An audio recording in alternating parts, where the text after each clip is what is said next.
All right. So today we will talk about brain, mind, and neuroplasticity. That's really what our topic is.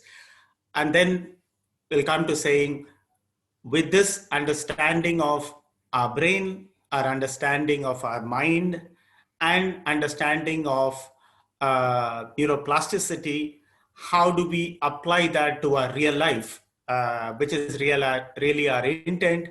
And that is what we call as neurosculpting. We'll spend some time on neurosculpting, and that is where the didactic will end. So just a refresher, I mean, in terms of our Enrich program is 12 different elements to enrich in our overall self-empowerment program. Followed by Enrich, just to refresh yourself, we will have 12 more sessions of what is called Excel, which is excelling in our professional lives and in our personal life. And finally, it will be embodied. So these will be the 12 sessions and Neurosculpting. Now, when we talk about a flexible leader, a topic which we covered last week as well as the week before that, we said there are three elements to being a flexible leader. The first element is really about, in terms of cognitively, what does a flexible leader, what is this flexibility all about in terms of cognitive flexibility, in terms of emotional flexibility, and in terms of dispositional, which is our attitude, the way we look at life, and the general energy levels and our motivation levels. All of that is the dispositional part of it. The cognitive part, the vision setting, is really about three things. How do we imagine a future? Because the future is always ambiguous. It's never clear in terms of what life holds for us. And we will never be able to say, like, post-COVID, what will education look like? Will we go entirely into an online form of learning? Will we come back and revert to exactly what we were 8 months or 1 year back? Or will it be a combination of the two? I mean, will it be a blended format? So which way the world will go, we can never say that for sure. But as leaders, it is our responsibility to try and imagine the future to the best of our abilities. And within that future, whatever our imagination is, then we have to develop what we call as a stretch goal. Offline, I had heard a couple of people ask this question, saying that when you talk about stretch goal, I can imagine, you took the example of something like a Caterpillar, the earth moving equipment company. There can be stretch goals set for these corporate companies. What kind of a stretch goal can we set up for an educational institution? And I shared a small case in terms of, I hope all of you had a chance to read that small article about how a single teacher in a school was saying that I want to get this band to come and perform in our school, and how with a single-minded focus and keeping that stretch goal, how she was able to achieve that for a school which was otherwise in a low-income kind of a category. And this was a band which was appearing in Oprah, and how she managed to get that. And finally, having the goal is one thing. We have to develop a roadmap as to saying, if this is the goal I want to reach, how will I reach that particular goal? What are the various paths I will take? And that is really what strategy is all about. The second part is the alignment, because as a leader, I can't do everything, but I'm still responsible, and the others might not do it as well as me, and I'm still responsible for the final work output, and the accountability is entirely mine. In that case, the level of communication which we do, communication itself is a full topic. We'll talk about it sometime. And then about listening, we're not just hearing people and just whatever they say, it falls into deaf ears and we keep repeating what we say. That's not good communication. That's not good listening either. So it's more about listening, and listening about it in a more empathetic fashion, in the sense we actually put ourselves in the shoes of other people and trying to empathize with what they are going through. And the third one is just the energy level. right? The dispositional thing is really about the optimism, the can-do attitude, the vibrancy, the energy, and leading by example. I mean, as leaders, our job is not to keep giving directions. Our job is to be a part of the whole process and the whole journey, and journey together with the rest of our team. And all of this has to be set within a very, very good quality, trusting, strong culture. That is really what this flexible leader is all about. And when we talk about flexibility, what is that flexibility which we are talking about? Just like the physical body, right? I mean, the physical body, if we don't exercise well enough, at some point in time, it starts getting rigid. Okay.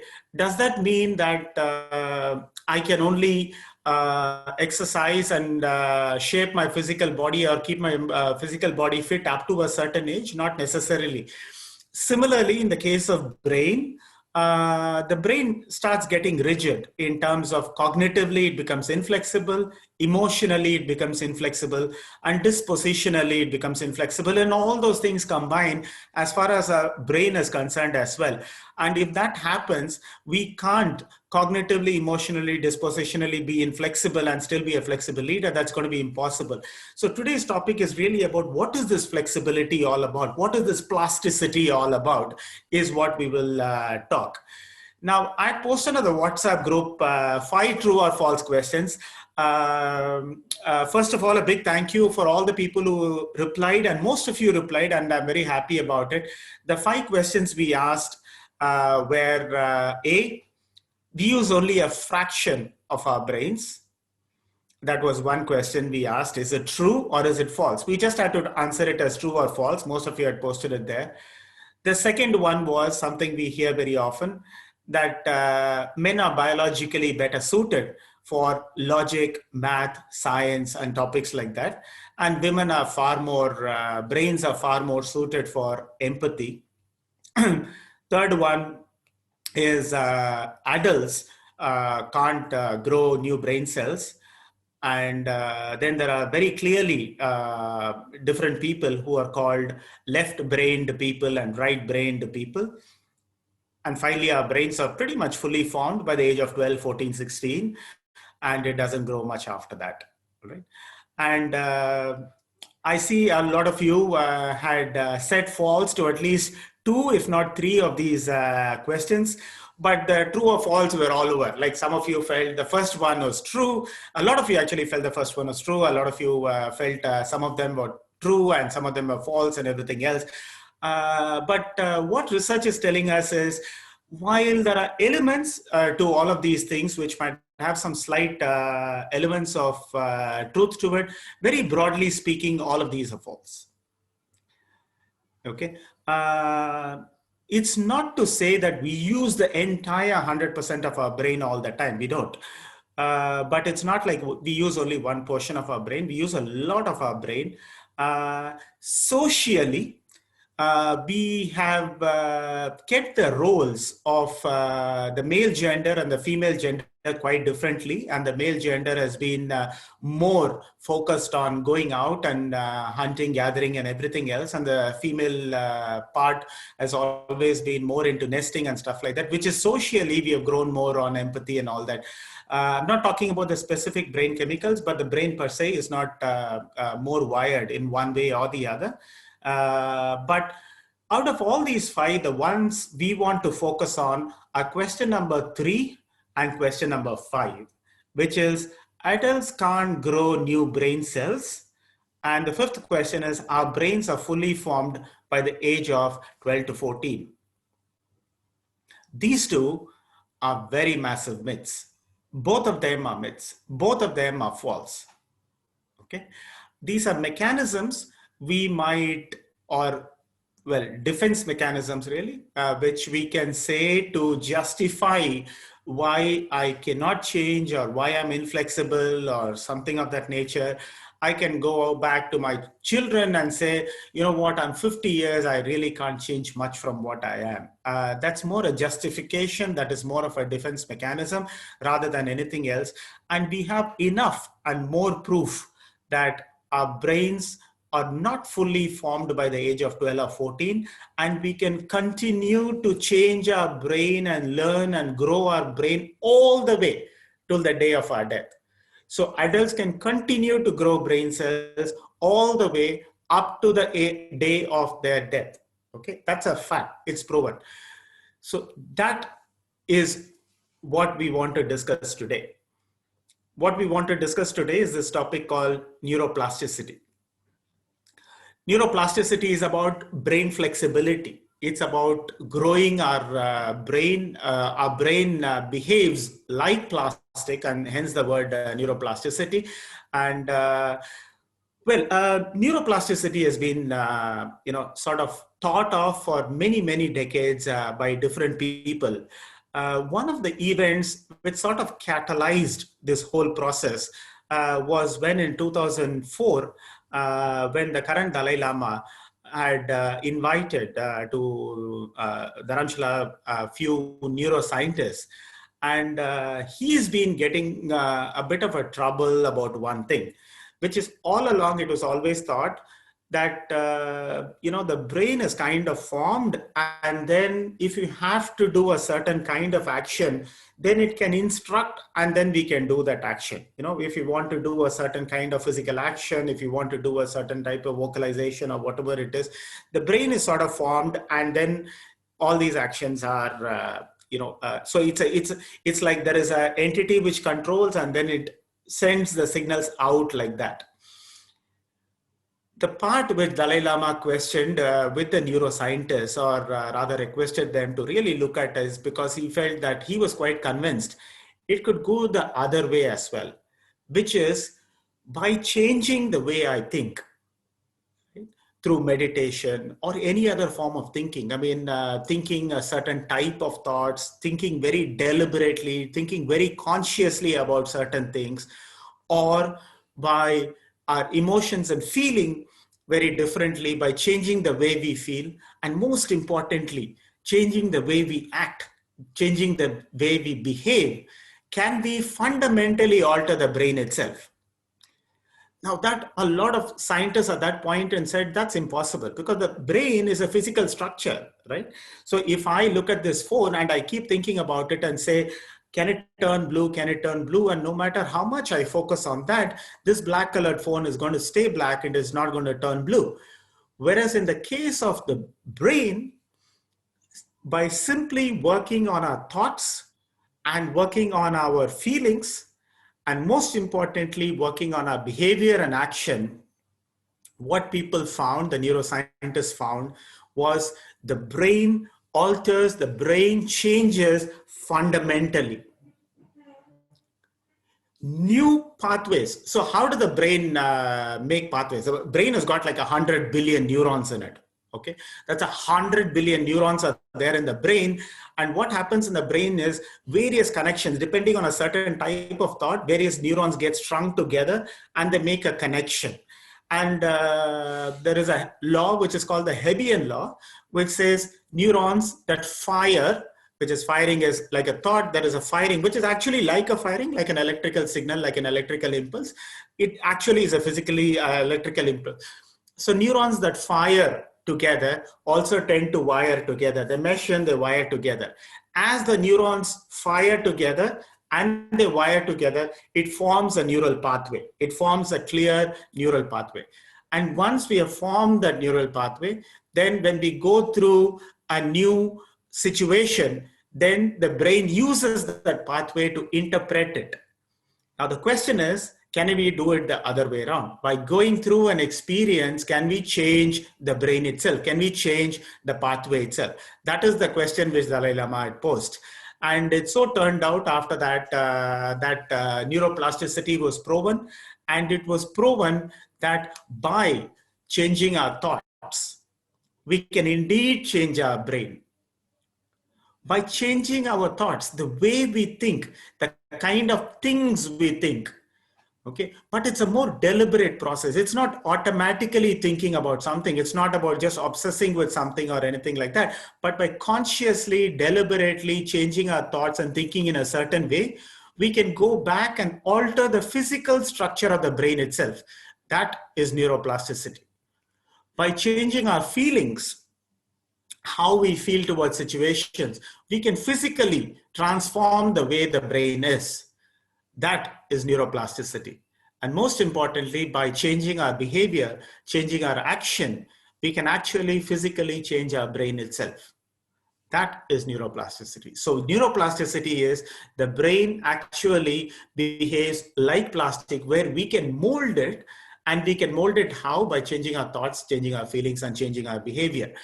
And I would like you to just listen into a small video. Hang on, this should.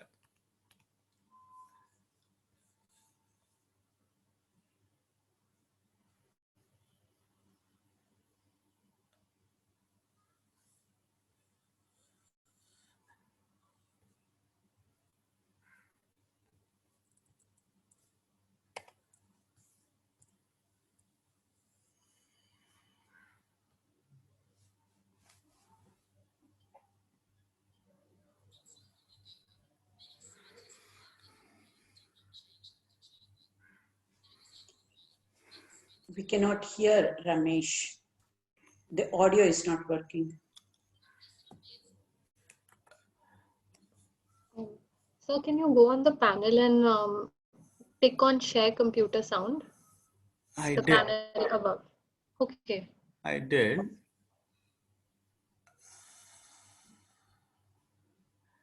If it doesn't work, please let me know. Working now. Not so long ago, many scientists believed that the brain did not change after childhood, that it was hardwired and fixed by the time we became adults. But recent advances in only the last decade now tell us that this is simply not true. The brain can and does change throughout our lives. It is adaptable, like plastic. Hence, neuroscientists call this neuroplasticity. How does neuroplasticity work? If you think of your brain as a dynamic, connected power grid, there are billions of pathways or roads lighting up every time you think, feel, or do something. Some of these roads are well-travelled. These are our habits, our established ways of thinking, feeling, and doing. Every time we think in a certain way, practice a particular task, or feel a specific emotion, we strengthen this road. It becomes easier for our brains to travel this pathway. Say we think about something differently, learn a new task, or choose a different emotion. We start carving out a new road. If we keep travelling that road, our brains begin to use this pathway more, and this new way of thinking, feeling, or doing becomes second nature. The old pathway gets used less and less and weakens. This process of rewiring your brain by forming new connections and weakening old ones is neuroplasticity in action. The good news is that we all have the ability to learn and change by rewiring our brains. If you have ever changed a bad habit or thought about something differently, you have carved a new pathway in your brain and experienced neuroplasticity firsthand. With repeated and directed attention towards your desired change, you can rewire your brain.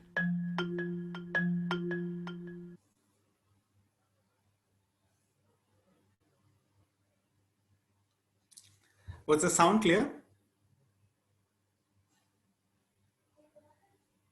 Yes, it was. Okay, thank you, Raka.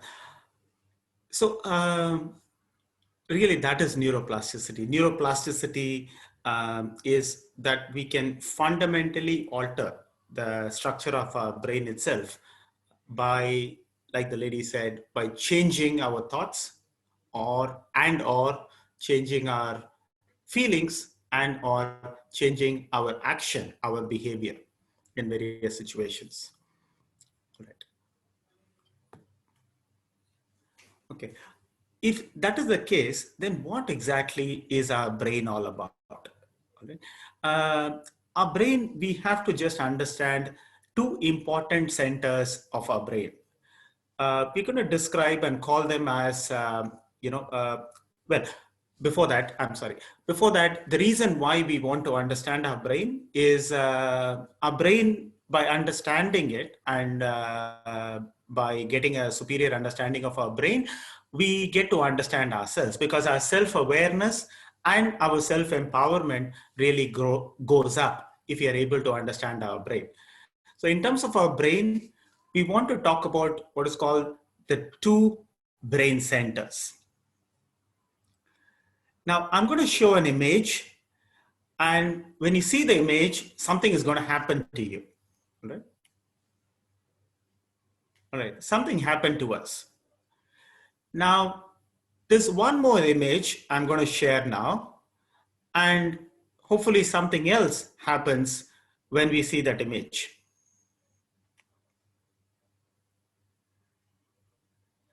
Right? So now we can clearly see in the first one, there was a rapid, quick way in which we could feel something. You know, this lady is really angry. She's shouting at someone and she's upset at something and all that. And the second one, honestly, not much happened. I mean, in some of us who might be mathematics teacher might have actually tried to compute, but well, we know that it didn't have that natural trigger which was there. Why is that? The reason is it is completely two different brain centers which work on these two types of issues. In the first case, the part of our brain which works is the more automatic part of our brain. And in the second one, it is really the more effortful part of our brain. And that automatic part of the brain and the effortful part of the brain is what we call the lower center.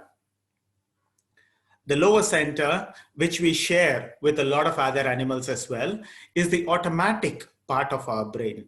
The higher center, right, is the part which only we have as humans, the seat of things like consciousness, empathy, compassion, language, logic, rationale, processing, communication. All of that is in this part of the brain only we have as humans, which is called the higher center.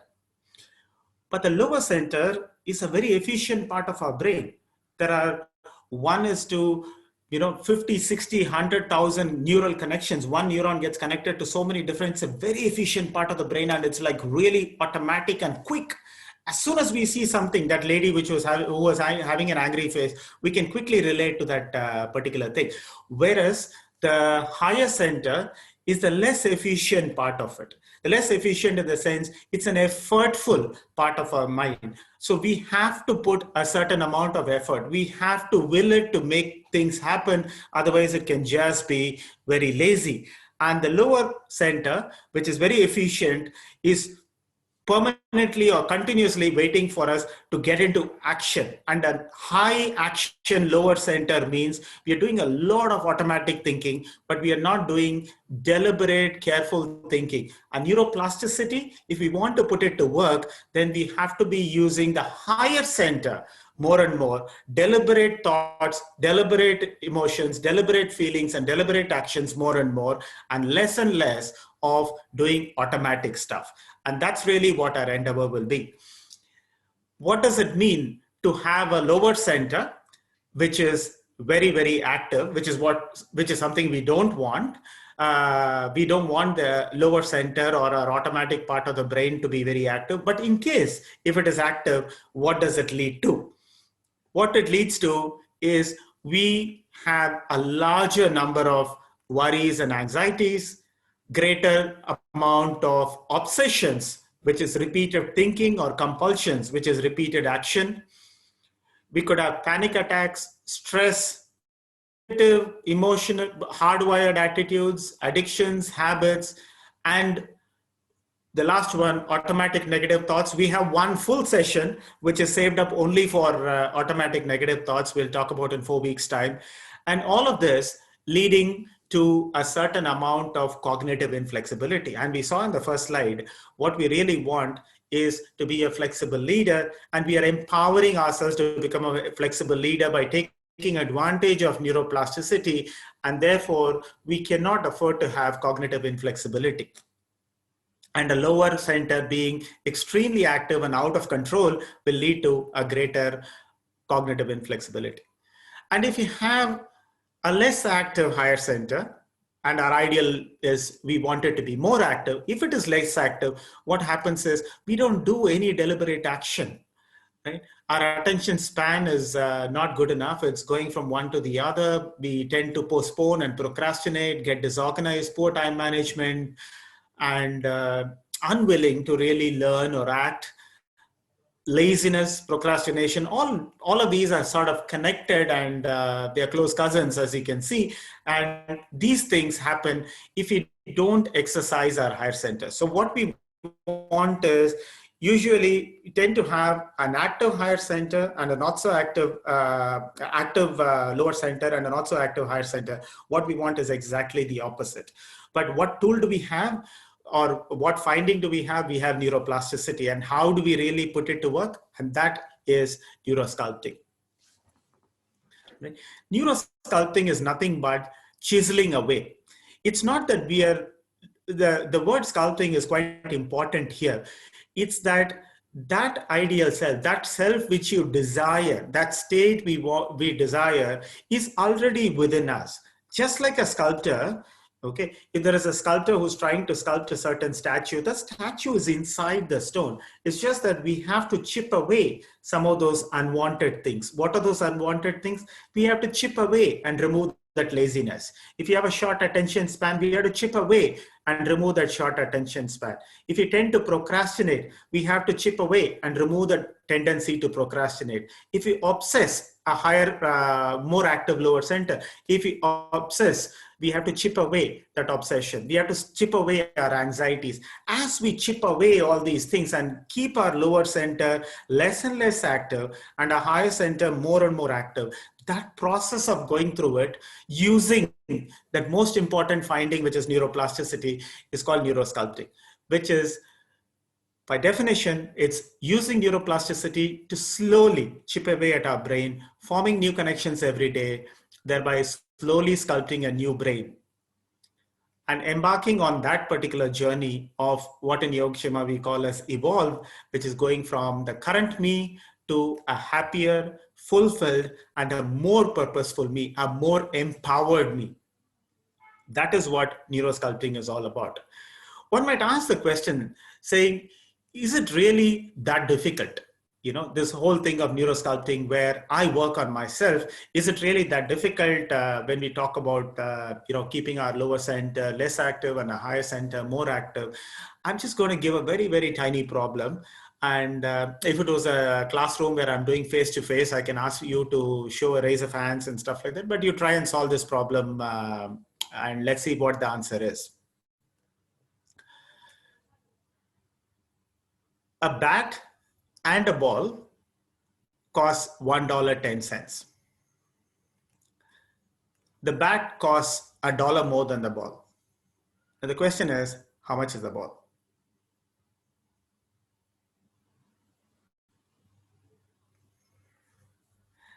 Some of you might want to post it on the chat. If you have a minute, we can just see if you can put it on the chat. So let me see.